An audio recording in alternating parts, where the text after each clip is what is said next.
ये आकाशवाणी है। कोविड-19 विशेष कार्यक्रम के अंतर्गत प्रस्तुत है कोरोना वायरस संक्रमण की वर्तमान स्थिति पर चर्चा, जिसे प्रस्तुत कर रहे हैं आकाशवाणी संवाददाता आनंद श्रीवास्तव। इस कार्यक्रम में आमंत्रित स्वास्थ्य विशेषज्ञ हैं डॉक्टर नंद कुमार। नमस्कार। लॉकडाउन का चौथा चरण चल रहा है। इस चौथे चरण में वीरान सड़कों पर चहलकदमी शुरू हो गई है। सुनसान पड़े बाजार फिर से गुलजार होने लगे हैं।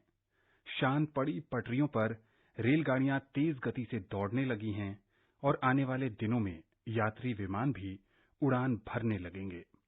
इन सब के बीच कोरोना वायरस का संक्रमण की स्थिति जस की तस बनी हुई है। संक्रमण फैलने का दर बढ़ रहा है, मरीजों की संख्या बढ़ रही है। ऐसे में आपको घबराने की जरूरत नहीं है। आपको सिर्फ ध्यान रखना है कि आप सरकारी दिशा निर्देशों का पालन करें। आप भी सड़कों पर निकलेंगे, वहां आपको भीड़ मिलेगी। बाजार जाएंगे, वहां भी बड़ी तादाद में लोग मिलेंगे, लेकिन आपको मास्क पहनना है, सुरक्षित दूरी बनाए रखनी है और आपको उन तमाम पहलुओं को ध्यान में रखना है जिससे कि आप संक्रमण से बच सकें। आप सतर्क रहें, सजग रहें, जागरूक रहें। इसीलिए आकाशवाणी पर हम लेकर आते हैं ये खास कार्यक्रम। आज के इस कार्यक्रम में हमारे साथ हैं एम्स नई दिल्ली के मनोरोग विशेषज्ञ डॉक्टर नंद कुमार। डॉक्टर साहब, कार्यक्रम में आपका बहुत बहुत स्वागत है। जी, बहुत बहुत शुक्रिया। इससे पहले कि डॉक्टर नंद कुमार के साथ चर्चा की शुरुआत करें, हम अपने श्रोताओं को बताना चाहते हैं कि अगर वो भी इस कार्यक्रम से जुड़ना चाहते हैं तो वो हमारे स्टूडियो में फोन कर सकते हैं। हमारा फोन नंबर है 1800-115767। हमारा एक और नंबर है 011-2331-4444। अगर आप सोशल मीडिया इस्तेमाल करते हैं तो आप ट्विटर पर जाइए @AIR News Alerts पर #AskAIR के जरिए भी आप सवाल पोस्ट कर सकते हैं। डॉक्टर साहब, आपसे सबसे पहले ये समझने की कोशिश करेंगे कि कोरोना संक्रमण को भारत में आए 100 दिन से ज्यादा का समय हो चुका है। जी। अब जब चौथा लॉकडाउन चल रहा है, बहुत सारी रियायतों के साथ काफी चीजें खुल गई हैं, लेकिन तमाम लोगों के मन में एक डर है। वो डर ये कि कहीं उससे तो मुझे ये संक्रमण नहीं हो जाएगा, कहीं मैं संक्रमित तो नहीं हो गया, संक्रमित हो गया तो मेरे साथ क्या होगा। इस भय को कैसे दूर किया जाए? आपने सही कहा कि कोरोना संक्रमण को आए पूरे देश में 100 दिन से अधिक हो गया। ये डर एक जेन्युइन डर है, एक नॉर्मल है। पता है, कोई बहुत ऐसा नहीं कि नॉर्मल सा रिएक्शन है। अगर आप ऐसे देखें तो जितने भी एपिडेमिक हुए हैं, जितने पैंडेमिक हुए हैं जी, जितनी बीमारियां आई है, उदाहरण के तौर पे इन्फ्लुएंजा आया बहुत पहले 1918 में, तो बहुत एक डर पैदा हुआ। उसके बाद हम लोग अगर हाल फिलहाल में देखें तो HIV हुआ, सार्स हुआ 2003 में। इबोला हमारे यहाँ तक नहीं आ पाया, बहुत लोग फर्क नहीं पड़ा उनको, बट वो हुआ। तो एक डर एक नेचुरल है जो कि होता है लोगों में जी। लेकिन यदि आप इसका एक पहलू वो देखें कि पिछले 3 महीने में कोरोना के डर में कुछ कमी आई है जी। कमी इसलिए आई है कि शुरुआती दिनों में हमारे पास कोरोना वायरस के बारे में जानकारी कम थी जी। आज जानकारी उससे अधिक है, तो हम उसको बेहतर समझ पा रहे हैं जी। और हम ये भी समझ पा रहे हैं कि इन्फेक्शन कैसे होता है, कैसे ट्रांसमिट होता है, इसके सिम्टम्स क्या होते हैं। बहुत बार सिम्टम के अलावा भी लोगों को कोरोना होता है। और हम ये भी समझ पा रहे हैं कि कोरोना को जितना हम लोगों ने कहा था कि बहुत ही सीरियस है, इससे बहुत लोग मर जाते हैं, वैसी बात ही नहीं है जी। इसलिए कि उसका डेथ रेट बहुत अधिक नहीं है। हाँ, ऑफकोर्स एक रिस्क होता है, परेशानी होती है जी। तो उस डर में कुछ कमी आई है और कमी आनी भी चाहिए जानकारी की बढ़ने के अनुसार जी। अभी आपने इस सवाल के जवाब में एक बात कही कि जो बिना लक्षण वाले मरीज हैं, जिसको एसिम्प्टोमेटिक कहते हैं, उनसे बचना बहुत मुश्किल है डॉक्टर नंद कुमार, क्योंकि जैसा कि हम अगर कहीं सार्वजनिक जगह पर जाते हैं, अगर कोई छींक रहा है या खांस रहा है तो हम स्वयं भी मास्क पहने होते हैं, तो उससे एक निश्चित दूरी बनाने में हमें भी थोड़ी सी आसानी हो जाती है कि वो व्यक्ति खांस रहा है, छींक रहा है, तो उससे हम ज्यादा दूरी पर खड़े रहें। लेकिन उन व्यक्तियों की पहचान ही जब नहीं है, उनमें कोई लक्षण ही नहीं है, तो उनसे खुद को कैसे बचाया जा सके, या फिर अगर उन मरीजों के पॉइंट ऑफ व्यू से मैं बात करूं कि मुझे कोरोना है, मुझे कोरोना का संक्रमण है या नहीं, इसको कैसे समझ पाएंगे? बहुत ही बढ़िया। उसके दो पहलू हैं जी। पहला पॉजिटिव, दूसरा नेगेटिव। जी। हम शुरुआत करते हैं पॉजिटिव के साथ। यदि हम ऐसे देखें कि कोरोना के ऐसे मरीज हैं जिनके लक्षण नहीं है, इसका मतलब ये होता है कि जो उनकी रोग प्रतिरोध की क्षमता है, जो उनका इम्यून सिस्टम है, उसको बढ़िया से फाइट कर पा रहे हैं। जी। पूरे हम विश्व में देखें तो पूरे विश्व में ऐसे मरीज होते हैं 30 से 40% के आसपास। जी। जो डेटा आज तक उपलब्ध है। भारत के बारे में लोग कह रहे हैं, हमारे देश के बारे में कह रहे हैं कि ये डेटा करीब 70-80% है। जी। तो पॉजिटिविटी यहाँ पे ये है, इसका मतलब होता है कि इम्यूनिटी, जो रोग प्रतिरोध क्षमता है, शायद हमारी अधिक है, ऐसे लक्षण नहीं आ रहे हैं। जी। हाँ, दूसरा है कि ये लोग जो जिससे मान लीजिए जिनको होता है, जिनका लक्षण नहीं आ रहे हैं, ये दूसरों को इन्फेक्ट कर सकते हैं। जी। इनके दूसरे से समस्या इनको हो सकती है। लेकिन ये बीमारी केवल कोरोना में नहीं है। अगर आप देखें तो टाइफाइड है, डायरिया है, बहुत सारी बीमारियां हैं। जी। जिनमें लोगों को लक्षण नहीं आते हैं, जी, बट उनको बीमारी होती है और दूसरों को फैलाते हैं। तो मैं शायद ये कहना चाहता हूँ कि कोरोना वायरस की बीमारी भी और बीमारी की तरह है, लेकिन हमें सावधान रहना इसलिए है, सरकार बार बार कह रही है सावधान रहना इसलिए है ताकि ये नए तरह का बीमारी है, इसके बारे में हमें जानकारी नहीं है। जी। जैसे मैंने शुरुआत में ही कहा कि हमारी जानकारी धीरे धीरे बढ़ रही है। नाउ अब उसका नेगेटिव एस्पेक्ट लेते हैं। जी। नेगेटिव एस्पेक्ट ये है कि जिनको लक्षण नहीं है उनको पता नहीं चलता है कि हमें बीमारी है, और वो मान के चलते हैं कि हम तो बिल्कुल स्वस्थ हैं, लेकिन उनसे दूसरों को दिक्कत हो सकती है। जी। यही कारण है कि जो हेल्थ एजेंसी है, सरकार है, जो मिनिस्ट्री ऑफ हेल्थ है, जो चिकित्सक है, ये बार बार कहते हैं कि आप मास्क पहन के चलिए, इसलिए कि हो सकता है कि आपको पता नहीं हो, बट आपको कोरोना वायरस का इन्फेक्शन हो। यदि आप मास्क पहनते हैं, अपने आप को सेफ रखते हैं, तो आप दूसरों को इन्फेक्शन नहीं फैलाएंगे। जी। जी बिल्कुल। डॉक्टर नंद कुमार, यहाँ पर एक आज सवाल और जहन में आ रहा है कि 25 तारीख से जब उड़ानें शुरू हो रही हैं, जी, तो भारतीय विमानपत्तन ने एक दिशा निर्देश जारी किया है, और उसमें एक चीज का मैं आपसे उल्लेख करूंगा और आपसे उस पर जवाब चाहूंगा कि कहा गया है कि जितने भी यात्री विमान के लिए जाएंगे उनको चश्मा लगाना होगा। तो संक्रमण से बचने के लिए चश्मा है, ये हम सब जानते हैं, तो क्या हमें रोजमर्रा के जीवन में भी इस सावधानी को अपनाने की जरूरत है? शायद नहीं। जी। मैंने कहा शायद नहीं। जी। और मैं फिर अपनी पहली बात को दोहराऊंगा कि इसके बारे में हमें जानकारी कम से कम है। जी। और अब धीरे धीरे जानकारी बढ़ रही है। यदि आप याद करें तो पहली बात 3 महीने पहले जी, जब भी बीमारी की शुरुआत हुई थी कोरोना की, तो हम लोगों ने ये कहा था कि ये इन्फेक्शन होता है रेस्पिरेटरी सिस्टम के थ्रू, जी, श्वास के द्वारा। बाद में हुआ कि आंख या जो म्यूकस मेम्ब्रेन है उसके चलते भी हो सकता है। तो फिर ये धीरे धीरे गाइडलाइन, मान लीजिए कि हम लोग यदि घर में है, एक परिवार के सदस्य है, एक रह रहे हैं परिवार में, तो इस पे इन्फेक्शन के चांसेस कम रहते हैं, इसलिए कि सब लोग एक परिवार के साथ रहे हैं। तो कहीं न कहीं थोड़ी बहुत क्रॉस इम्यूनिटी हो सकती है। जी। मैं इसलिए कह रहा हूँ कि कहीं न कहीं हो सकती है, इसलिए कि इसके बारे में पूरे वर्ल्ड में कहीं पे कोई निश्चिंता नहीं है, कोई कंफर्मेशन नहीं है, बट शायद हो सकता है। तो उड़ान मंत्रालय या जो सिविल एविएशन है या जो रेलवे के लोग हैं, जो भी लॉकडाउन खोलने के बाद शुरुआत कर रहे हैं अपने सर्विसेज का, वो चाह रहे हैं कि प्रिकॉशन मैक्सिमम ले, हम अधिक से अधिक सावधानी बरतें ताकि दिक्कत नहीं हो। इसलिए कि कुछ रिपोर्ट है कि जितना म्यूकस मेम्ब्रेन है, जैसे कि आंख है, नाक है, उससे कोरोना का संक्रमण फैल सकता है। जी। तो ये मेरे ख्याल से काफी एहतियाती कदम है जो लेना चाह रहे हैं। अभी आगे वक्त बताएगा कि गाइडलाइन शायद चेंज हो जाए, या उनको लगता है कि शायद इसकी जरूरत नहीं हो, प्रैक्टिकली कितना पॉसिबल है। इसलिए कि 2 दिन पहले विश्व स्वास्थ्य संगठन का एक नया आया है गाइडलाइन, उन्होंने भी कुछ चेंजेस करने के लिए बोला है, जैसे कि सोशल डिस्टेंसिंग है, मास्क वाला इशू है, तो चीजें नई नई डेवलप हो रही है।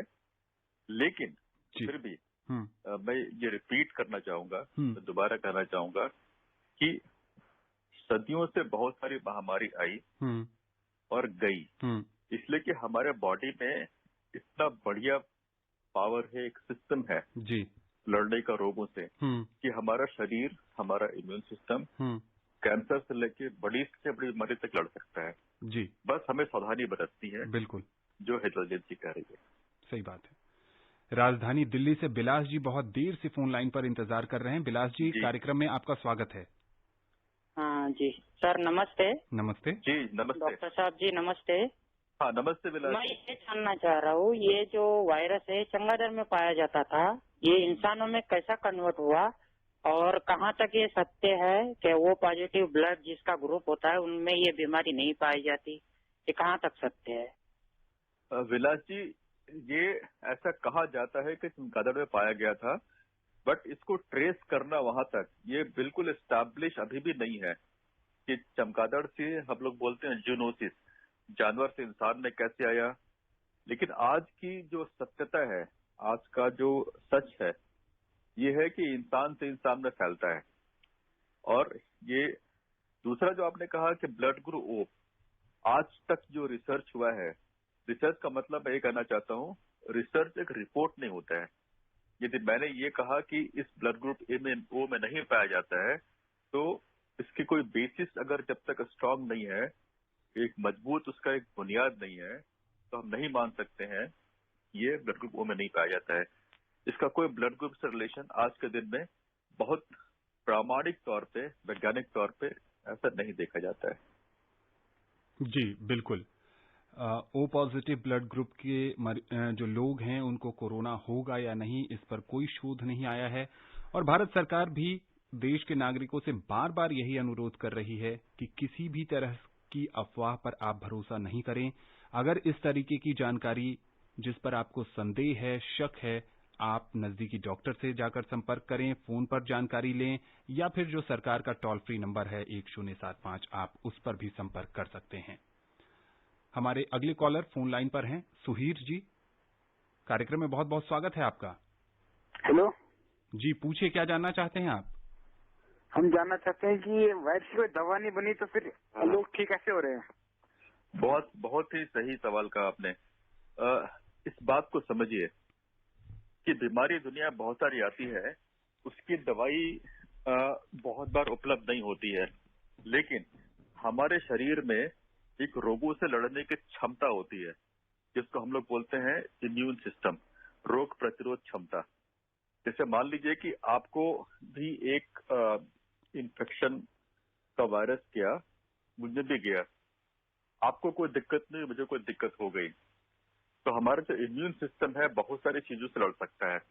जैसे मैंने कहा, अभी हम लोग डिस्कस कर रहे थे कि बहुत लोग ऐसे होते हैं जिनको लक्षण नहीं आते हैं, बट बीमारी कोरोना के टेस्ट पॉजिटिव होते हैं, उनको कोरोना पॉजिटिव होते हैं। इसका मतलब ये होता है कि अधिकांश मरीजों में, अधिकांश केसेस जो पॉजिटिव होते हैं, उसमें उनकी जो रोग प्रतिरोध क्षमता शायद और लोगों से अधिक होती है, उसमें लक्षण उनको नहीं होते हैं। तो अगर दवाई नहीं है इसकी, शायद वैक्सीन आ जाए, लेकिन मैं ये कहना चाहूंगा वैज्ञानिक तौर पे कि कोरोना वायरस जैसे कि रिसर्च चल रहा है जी, एक इन्फ्लुएंजा की तरह होता है वायरस, और इन्फ्लुएंजा जैसे सीजनल होता है, बहुत लोग को होता है, खत्म हो जाता है। क्योंकि ये नया वायरस है, हम लोग इसलिए चिंतित हैं। अगर इसकी दवाई नहीं भी है तो अपने आप ही ठीक होता है। जैसा आपने देखा होगा कि हम लोग ये कहते हैं कि 80% लोग अपने आप ठीक हो जाते हैं जी। इसलिए अपने आप ठीक हो जाते हैं कि उनके जो रोग प्रतिरोध क्षमता है, बॉडी खुद फाइट करता है उस वायरस से, और वो ठीक होते हैं। तो अपने अपने शरीर पर भरोसा कीजिए, अपने जो इम्यून सिस्टम है उससे भरोसा कीजिए, आत्मविश्वास लाइए, लेकिन जो सरकार सावधानी बता रही है उसका जरूर पालन कीजिए, अति आत्मविश्वास मत रखिए। जी बिल्कुल। प्रधानमंत्री ने भी कई बार राष्ट्र के नाम संबोधन में कहा है कि बहुत सारे लोगों को ऐसा लगता है कि मुझे तो कोरोना हो ही नहीं सकता है। इस मानसिकता से उबरने की जरूरत है और सावधानी बरतने की आवश्यकता है। जी। मध्य प्रदेश के मंदसौर से बसंती लाल जी जुड़ चुके हैं। बसंती जी, कार्यक्रम में स्वागत है आपका। सर नमस्कार। नमस्ते। नमस्कार सर, मैं सगोरिया स्कूल घाटी, जिला मंदसौर, मध्य प्रदेश से बसंती लाल सूर्यवंशी बोल रहा हूँ। सर, पहले तो आप बहुत अच्छा प्रोग्राम करते हैं, हर दिन आप नए नए डॉक्टर साहब से मिलवाते हैं, इसके लिए तो बहुत बहुत धन्यवाद आपका संवाददाता को। और मेरा डॉक्टर साहब 2-3 प्रश्न है। जैसे खांसी और सर्दी क्या कोरोना के लक्षण है, और डिस्चार्ज व्यक्ति अगर दूसरे को संपर्क में आता है तो उसको कोरोना हो सकता है क्या? खांसी और सर्दी कोरोना के लक्षण हो सकते हैं, लेकिन ऐसा नहीं कि हर खांसी और सर्दी कोरोना का लक्षण ही होता है। जैसे मान लीजिए कि आप ठंडा पानी पीते हो या आपका सीजनल फ्लू हो, तो भी हो सकता है खांसी और सर्दी। लेकिन हाँ, ये कोरोना का लक्षण हो सकते हैं, बट ऐसा नहीं कि 100% लक्षण हो, इसमें कोई डरने की बात नहीं है। लेकिन बेहतर हो कि अगर ऐसा लगता हो और आपको बुखार काफी तेज हो रहा हो, सर में दर्द हो रहा हो, बहुत कमजोरी हो रही हो, तो आपके आसपास जो चिकित्सक है, जो स्वास्थ्य केंद्र हैं, उनमें जाके मिलें। लेकिन ऐसा नहीं कि 100% कोरोना होता है, इसमें ऐसी कोई बात नहीं। इनका दूसरा सवाल डॉक्टर नंद कुमार ये था कि जो कोरोना के मरीज हैं और वो ठीक हो गए हैं, क्या उनके संपर्क में आने से कोरोना हो सकता है? नहीं। अगर हम पूरे विश्व के शोध को देखें, रिसर्च को देखें जी, तो मान लीजिए कि आपने पढ़ा होगा, देखा होगा कि कोरोना वायरस अभी हुआ जी, वो नेगेटिव हो गया, फिर बाद में पॉजिटिव हो गया। अक्सर ऐसा होता है कि लोगों में एंटीबॉडी बन जाती है, लड़ने की क्षमता लोगों से बन जाती है जी, तो चांसेस कम होता है जी। लेकिन यहाँ वैज्ञानिक तौर पे समझने की बात यह है कि कोरोना के बहुत सारे स्ट्रेन होते हैं जी, हर वायरस के होते हैं, इन्फ्लुएंजा वायरस के भी होते हैं, सारे वायरस के स्ट्रेन होते हैं। हो सकता है एक स्ट्रेन आज हो, कल को दूसरा स्ट्रेन से इन्फेक्शन हो, तो चांसेस है। लेकिन उनका इन्फेक्शन दूसरे को फैलाने का जो रेट है, जो उनकी संभावना है, वो थोड़ी कम होती है। बट मैं कहना चाहूंगा स्पष्ट करके, अभी भी इस पर शोध चल रहा है। जैसे आपने देखा होगा कि चाइना में वुहान में सारे कोरोना पॉजिटिव बिल्कुल नहीं थे जी, बाद में उन्हीं लोगों को कुछ कोरोना के इन्फेक्शन हुए जी। अब इसके 2 कारण हो सकते हैं, या तो टेस्ट में कुछ negative positive, false negative, false positive हम लोग बोलते हैं, हो सकता है जी, या दूसरे स्ट्रेन से हुआ हो। लेकिन हम लोग आमतौर पर मानकर चलते हैं कि जिनको कोरोना वायरस हो चुका है, जो रिकवर्ड लोग हैं, उनके संपर्क में आने से खतरे की संभावना नहीं के बराबर है जी। बिल्कुल। जौनपुर से राजधर मिश्र जी लंबे समय से फोन लाइन पर बने हुए हैं। राजधर जी, स्वागत है कार्यक्रम में आपका। नमस्कार सर। नमस्ते सर, मेरा 2 सवाल है जी। सर, मेरा पहला सवाल ये है कि अभी अगले महीने मानसून का सीजन है सर, तो कोरोना के ये लक्षण है, सर्दी खांसी जुकाम बुखार, तो सब उसमें बारिश में भी सब ऐसे सर्दी खांसी जुकाम बुखार होता है। बिल्कुल। तो सर उसमें मतलब हमें किस तरह सावधानी बरतनी चाहिए? कहीं कोरोना बारिश में बढ़ेगा तो नहीं सर? क्योंकि अभी आप असीमा हम देख रहे हैं इंडिया में अपना 1,10,000 के पार हो गया सर। अब बारिश से इसका कुछ ज्यादा लोग बता दें कि मृत्यु होने वाला है जी। आपसे मेरा दूसरा सवाल ये है कि जैसे हमारे पुलिसकर्मी है, सुरक्षा कर्मी है, स्वास्थ्य कर्मी है, तो सर ये भी कोरोना संक्रमित हो रहे हैं, ऐसा क्यों साफ हो रहा है? जी डॉक्टर नंद जी, जो पहला सवाल है कि कोरोना का जो आपने कहा कि इन्फेक्शन बढ़ गया है, 1 लाख हो गया है, ये नेचुरल है कि बढ़ेगा? इसलिए कि आप इस बात को समझिए कि सरकार ने लॉकडाउन किया तो उसके पीछे कुछ अच्छी मंशा रही होगी ताकि इसका प्रसार कोरोना का जो है ट्रांसमिशन कम से कम हो। जैसे लोगों को रोकेंगे तो कोरोना भी रुकेगा। अब लेकिन कुछ परिस्थितियां ऐसी आती है कि उसको खोलना पड़ा है, लॉकडाउन धीरे धीरे खुल रहा है, और कुछ लोग कोरोना से पहले इन्फेक्टेड हुए जो अब इन्फेक्टेड हो रहे हैं, तो ये नंबर और हो सकता है कि बढ़े। लेकिन आप इस बात को समझिए कि उसके लिए शायद हमारी तैयारी पहले से बेहतर है जी। दूसरा, जो सीजन आपने कहा कि चेंज हो रहा है, इन्फ्लुएंजा या जो सर्दी खांसी, अभी उसके भी कोरोना से कुछ कंफ्यूजन हो सकते हैं जी। ये जानना चाह रहे हैं कि जो मानसून का सीजन आ रहा है, क्या उसमें कोरोना बढ़ेगा? मानसून का सीजन जो है जब चेंज होता है तो ऐसे भी सर्दी खांसी होती है। शायद इसीलिए सरकार ने ऐसी बनाई है एक गाइडलाइन, दिशा निर्देश, कि जो बिल्कुल ही माइल्ड केसेस हैं जी, उनको भर्ती की जरूरत नहीं है जी। यदि आप देखें तो 1 महीने पहले हर केस को भर्ती करने की जरूरत थी जी, या क्वारंटीन की जरूरत थी। तो बात वहीं पे आती है जो हम लोग ने शुरुआत में कहा था कि जैसे जैसे हमारी जानकारी बढ़ती जाती है हमारा अप्रोच शायद पहले से बेहतर होते जाता है। बिल्कुल। दूसरा सवाल आपका था? जी, हेलो जी सर, आप बताएं। आपका दूसरा सवाल क्या था आपका? दूसरा, जी मिश्र जी, आपका दूसरा सवाल क्या था? सर, ये दूसरा सवाल में ये जानना चाह रहे थे जी कि जो स्वास्थ्य कर्मी हैं, जो पुलिस कर्मी हैं, वो भी संक्रमित हो रहे हैं। देखिए, ये तो नेचुरल है। पूरे विश्व में जो कोरोना मरीज के संपर्क में आएंगे जी, वो संक्रमित होंगे जी। इसीलिए सरकार या जो हेल्थ एजेंसियां बार बार कह रही हैं कि आप कोरोना मरीज के संक्रमित जो लोग संक्रमित हैं कोरोना से उनके पास जाने से बचें जी, या अपने आप को उनसे बचाएं। अब जो लोग हेल्थ केयर वर्कर्स हैं जैसे कि पुलिस है, डॉक्टर्स हैं, नर्सेस हैं, जो सफाई कर्मचारी हैं, जो कोरोना के फ्रंट हम लोग बोलते हैं फ्रंट पे हैं, ये उनको संक्रमण की संभावना अधिक है। बट फिर भी उनको हम लोग ट्रेन करते हैं जी, कि आप पीपीई किट पहन के जाइए, आप ये सावधानी बरतिए, तो बरतते हैं। लेकिन ये उनको होने की संभावना अधिक रहती है।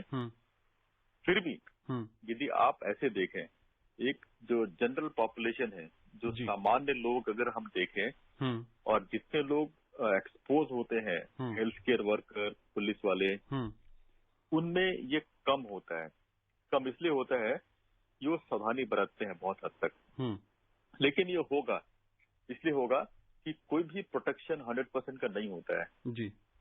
जैसा आपने देखा था अभी हाल में एक डॉक्टर, एक मरीज की जान बहुत खतरे में थी, उन्होंने चश्मा पहना था, पीपीई किट पहना था जी, लेकिन उनको ट्यूब नजर नहीं आ रहा था, तो वो उन्होंने उतार कर मरीज की जान बचाने के लिए ट्यूब इंसर्ट किया। ये ट्रेनिंग का हिस्सा है जी, ये ट्रेनिंग का हिस्सा है। तो उसमें संक्रमण के होते हैं बट वो डॉक्टर सेफ है, बाकी लोग वो सेफ रहते हैं। और आपने देखा होगा बहुत कम, अगर ऐसे भी जितने स्वास्थ्य कर्मी हैं, जितने फ्रंटलाइन लोग हैं जो काम कर रहे हैं कोरोना पे, उनमें जो डेथ है, कॉम्प्लिकेशन है, वो बहुत ही कम है, बहुत ही कम। जी, क्योंकि जागरूकता ही बचाव है और जो कोरोना फ्रंटलाइनर्स हैं, जिन्हें कोरोना योद्धा कहते हैं, वो इस समय बहुत बड़ी भूमिका निभा रहे हैं। प्रधानमंत्री ने भी कई बार उनकी तारीफ की है और देशवासियों ने भी उनके लिए तालियां बजाई थी। गुजरात के जामनगर से योगेश जोशी जी हैं। योगेश जी, कार्यक्रम में स्वागत है आपका। हाँ, नमस्कार सर। नमस्ते सर, मेरा एक ऐसा प्रश्न है कि जो कोई गांव से गांव पे जाएंगे, जाने वाले रहते हैं, उनका उस जब जो निकल रहे हैं वहाँ पे उनका चेकिंग वगैरह सब होता है मेडिकल जी। ये जानना चाह रहे हैं डॉक्टर नंद कुमार की जो लोग एक जगह से दूसरे स्थान की यात्रा कर रहे हैं, उनकी किस तरीके की जांच की व्यवस्था की गई है? जो लोग एक जगह से दूसरे जगह जा रहे हैं, जैसे मान लीजिए अगर आप गुजरात से दिल्ली आते हैं जी, जामनगर से दिल्ली आते हैं, तो उनकी जांच की व्यवस्था ये है कि वो निर्भर करता है जोन पे, आप किस संक्रमण के स्थिति से भौगोलिक स्थान से कहाँ जा रहे हैं। अगर आप दिल्ली आते हैं, आप गुजरात से आते हैं, तो यहाँ पे आपका जांच होगा। यदि आपके लक्षण कोरोना के हैं, पॉजिटिव है, सिम्टम है, तो आपको क्वारंटीन में रखेंगे।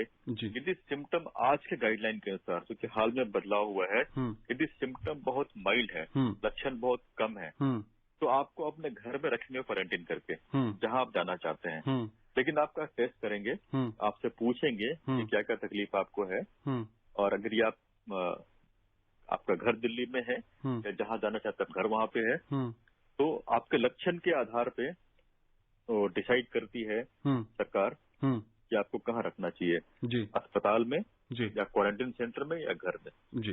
और जो दिशा निर्देश है जो हाल में बना है, सरकार ने बनाया है कि जो बहुत ही माइल्ड केसेस है, लक्षण नहीं है उनमें, या मान लीजिए उनको घर में रखते हैं। जी बिल्कुल।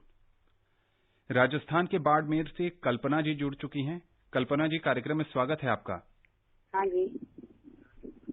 जी पूछिए, क्या जानना चाहती हैं आप? जी मैं ये पूछना चाहती हूँ कि जो प्रवासी लोग हैं जो हमें आए हैं जो बाहर से, जो हमारे यहाँ खेती का काम होता है, जो क्या खेती के काम करने से कोई खतरा तो नहीं है क्या?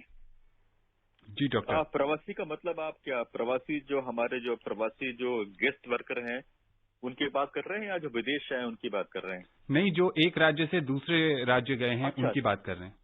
देखिए, ये कहना बड़ा मुश्किल है खतरा है कि नहीं है जी, लेकिन यदि वहां जा रहे हैं काम करने के लिए और उनमें लक्षण नहीं है तो हम मान के चलते हैं खतरा नहीं है। जी। लक्षण आता है तो उनको क्वारंटीन कर सकते हैं, जी, सावधानी बरतना पड़ सकता है, लेकिन शायद उनको काम करने से रोकना कितना उचित है ये कहना बड़ा मुश्किल है। जी जी। डॉक्टर नंद, यहाँ पर एक सवाल जहन में है। बहुत सारे सोशल मीडिया प्लेटफॉर्म पर और अखबारों में भी इस तरह के आर्टिकल्स आ रहे हैं और जानकारी मिल रही है कि अगर किसी परिवार में किसी बुजुर्ग सदस्य को कोरोना के लक्षण होते हैं और संभावित वो कोरोना मरीज है, तो परिवार के दूसरे सदस्यों का व्यवहार उनके प्रति बहुत बदल जाता है। उन्हें ये एहसास कराया जाता है कि चूंकि उनकी उम्र काफी ज्यादा हो गई है, अब वो इस परिवार के लिए बहुत ज्यादा कंट्रीब्यूट नहीं कर रहे हैं, तो एक उपेक्षा की भावना सी आ जाती है, जिससे कि उनके मानसिक स्वास्थ्य पर और उन्हें संवेदना के स्तर पर बहुत बुरा लगता है। आप चूंकि मानसिक रोग विशेषज्ञ हैं, ऐसे लोगों को हमारे श्रोताओं के माध्यम से क्या बताना चाहेंगे आप? ये बहुत दुखद है। जी।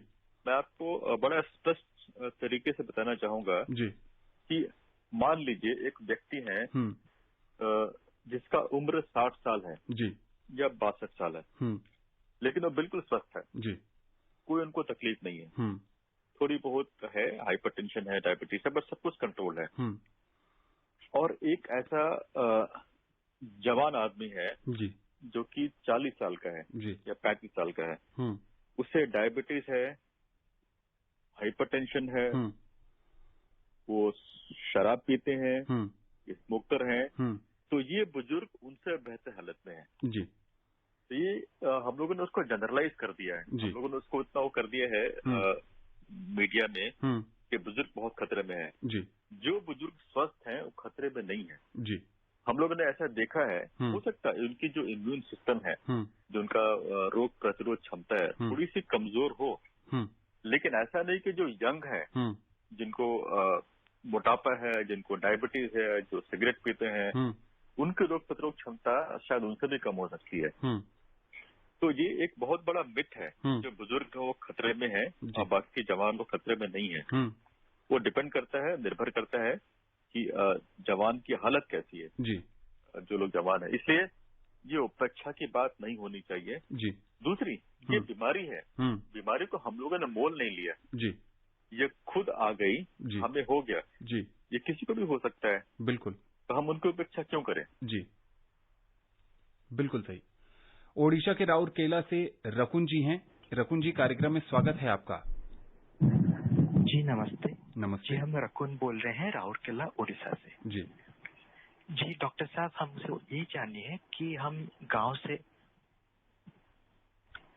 हाँ रकुन जी पूछिए। जो पानी में नहाते हैं जी, तो ये पानी में नहाने से क्या हमें कोरोना वायरस फैलने की आशंका है? बिल्कुल ही नहीं। इसलिए मैं कह रहा हूँ, आज तक का शोध उपलब्ध है, शोध का मतलब होता है वाकई शोध, मैंने पहले भी कहा था, एक एनेक्डोटल रिपोर्ट नहीं कि पानी में नहाने से वैसे कोई कोरोना की बीमारी नहीं होती है। जो कोरोना वायरस का इन्फेक्शन होता है, ड्रॉपलेट से हो सकता है, रसोल से हो सकता है, सांस की ओर से हो सकता है, तो पानी में नहाने वाला इसकी कोई बात नहीं है। अब आप ये कहेंगे स्विमिंग पूल में हम लोगों ने इसलिए मना किया जी कि जब स्विमिंग पूल में आप जाते हैं तो आप बहुत लोगों से मिलते हैं, तो सोशल कांटेक्ट बहुत बढ़ जाता है जी। इसीलिए बट डायरेक्ट अगर हम देखें तो लगातार पानी में नहाने से नहीं है।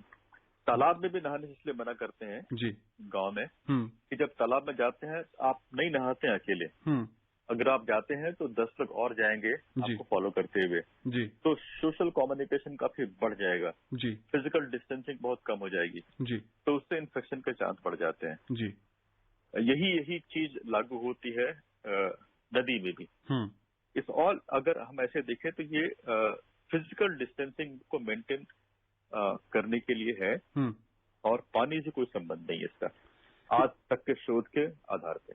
इससे पहले कि अगले कॉलर पे चलें, पानी की बात हो रही है डॉक्टर नंद कुमार जी। कार्यालय बहुत सारे खुल गए हैं और हमने देखा है कि कार्यालय में जो लोग काम करने आते हैं उनके लिए पानी पीने के लिए एक अलग स्थान बनाया होता है। इस समय कोरोना संक्रमण के दौर में विशेषज्ञ राय आपकी क्या है कि वहां से पानी पीना चाहिए या हर व्यक्ति को खुद का ही बॉटल लाना चाहिए? देखिए, वहां से अगर आप ऐसे देखें तो पानी पीने में जो प्रक्रिया शामिल होती है जी। यदि आप एक ही टैप से पानी पी रहे हैं, अगर उसको टैप को बार बार लोग ऐसे छू रहे हैं जो शायद कोरोना से संक्रमित हो तो थोड़ा खतरा बढ़ सकता है जी। लेकिन हमारे दफ्तर में और दफ्तर में वहां पे रखा है सैनिटाइजर जी। तब जब आप आते हैं उसका इस्तेमाल करते हैं। ग्लास डिस्पोजेबल होता है, उसमें खतरा की संभावना नहीं के बराबर है जी। हाँ, यदि अपना बॉटल ला सकते हैं तो अच्छी बात है जी। बट ऐसा नहीं कि आप बिल्कुल ही जो सोशल जो ड्रिंकिंग सिस्टम है आप उसको बिल्कुल ही हटा दें जी। ओडिशा के नयागढ़ से सत्य रंजन जी हैं फोन लाइन पर। सत्य जी, कार्यक्रम में स्वागत है आपका। धन्यवाद सर। नमस्ते सर। नमस्ते जी। नमस्ते डॉक्टर साहब। नमस्ते सर जी। नमस्कार सर, मैं ओडिशा नयागढ़ से बोल रहा था, सत्य रंजन सर। जैसे हम लोग आर्मी से है और हम लोग सुबह 10 किलोमीटर रनिंग करते हैं मास्क लगा के और सोशल डिस्टेंस मेंटेन रखते हैं। क्या सर हम लोग को एक खतरा है कोरोना का?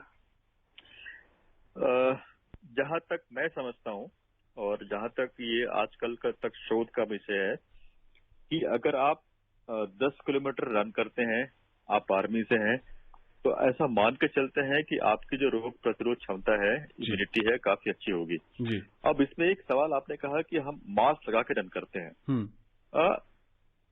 मैं ये कहूंगा कि अगर आप थोड़ा फिजिकल डिस्टेंसिंग को मेंटेन करें जी, मास्क लगाने के बजाय तो बेहतर होगा। कारण क्या है कि जब आप रन करते हैं, आप मास्क लगाते हैं तो सांस ठीक से जा नहीं पाती है और उसमें ऑक्सीजन की सप्लाई थोड़ा सा कम हो जाता है जी।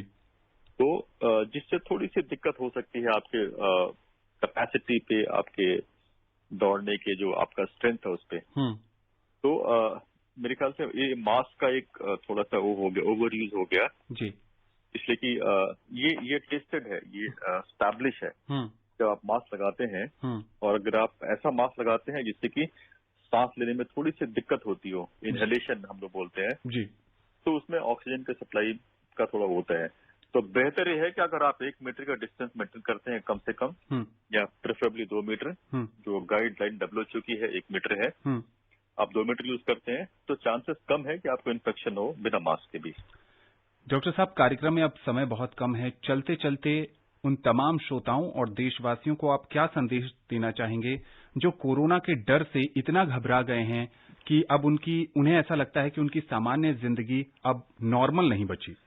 देखिए, मैं एक चिकित्सक और एक नागरिक होने के नाते मैं ये कहना चाहूंगा जी कि इतिहास में इसके पहले बहुत सारी बीमारियां आई जी। Influenza, cholera, HIV, SARS, Covid 1 जिसको हम बोलते हैं जी। आपने देखा 2003 में आया था जी। लेकिन ये बहुत लंबे समय तक नहीं रही जी। तो हमें इससे सीखना है जी कि हम अपना सावधानी बरतें जी, और ये बीमारी बहुत लंबी नहीं रहेगी। बिल्कुल। वैक्सीन डेवलप हो जाएगी। अगर वैक्सीन डेवलप नहीं भी होती है तो मैं उदाहरण दूंगा इन्फ्लुएंजा का जी। सबसे खराब अगर पेंडेमिक कुछ हुआ था तो वो इन्फ्लुएंजा था और उससे भी हर्ड इम्यूनिटी से हमने उससे पार पा लिया और उम्मीद करते हैं कि जैसे जैसे समय बीतेगा इसका टीका आएगा और जब तक टीका नहीं आता सावधानी ही बचाव है। आकाशवाणी के साथ जुड़ने के लिए डॉक्टर नंद कुमार आपका बहुत बहुत शुक्रिया। जी शुक्रिया। आप स्वस्थ रहें, खुशहाल रहें, घर पर रहें। नमस्कार। कोविड-19 विशेष कार्यक्रम के अंतर्गत अभी आप सुन रहे थे कोरोना वायरस संक्रमण की वर्तमान स्थिति पर चर्चा, जिसे प्रस्तुत कर रहे थे आकाशवाणी संवाददाता आनंद श्रीवास्तव। इस कार्यक्रम में आमंत्रित स्वास्थ्य विशेषज्ञ थे डॉक्टर नंद कुमार। ये कार्यक्रम आकाशवाणी के समाचार सेवा प्रभाग द्वारा प्रस्तुत किया गया। इसे आप हमारे